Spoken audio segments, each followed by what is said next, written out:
Hi everyone. Today we're going over some of the worst weight loss myths. There are dozens of myths out there, but today we're focusing on 4 main ones that people still believes they are true. In this video I'll explain you the real science and why you have to stop believe them. The first is doing working out in hotter environment, thinking that more sweats means more calories burned. Actually is the opposite.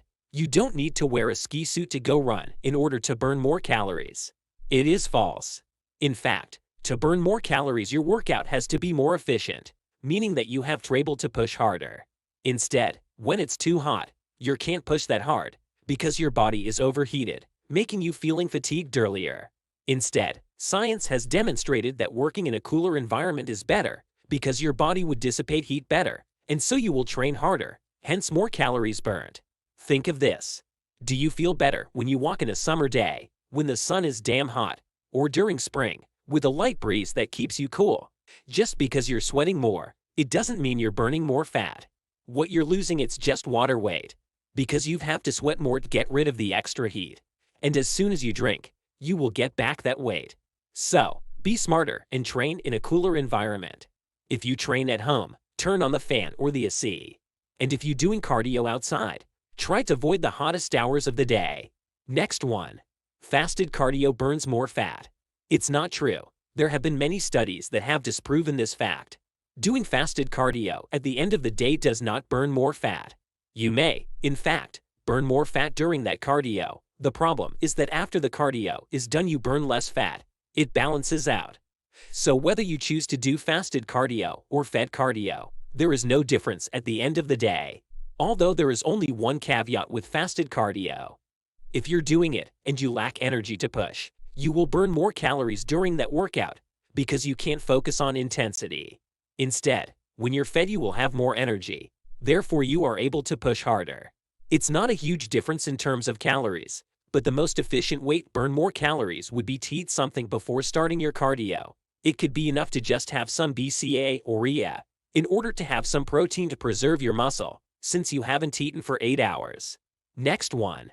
HIIT cardio is better than steady-state cardio because of EPIC.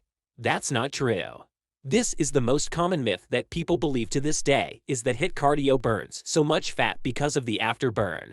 Afterburn exists and makes you burn 6 to 15% extra calories of the calories you have burned during your workout. But, first of all, if you really do HIIT training, you wouldn't be able to push for more than 10 to 20 with a lot of breaks because you have to recover, and so you won't burn as much calories as you think. Also, for average people HIIT cardio is too taxing on the body, meaning that they can't recover properly and therefore they will move less and exercise with less intensity, and so they will burn even less calories. Instead, you'll actually burn more calories with EPIC from just an hour of walking. Most people can burn 300 to 400 calories in an hour of walk, and the EPIC will be greater because EPIC will increase with exercise duration. So, people need to stop thinking there's a shortcut. The secret to weight is consistency.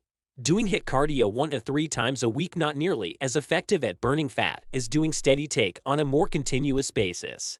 If you actually look what HIIT cardio is, you will realize that you're going to burn far fewer calories. In fact, the amount of calories you burn during exercise is the amount of weight carried over a certain distance. If you alternate between sprinting for 30 seconds and then walking 2 minutes, you're not going to burn as many calories as if you just jog at a steady state pace for the entirety of the workout. Next one. Processed food or junk food is making you fat. This statement is not correct.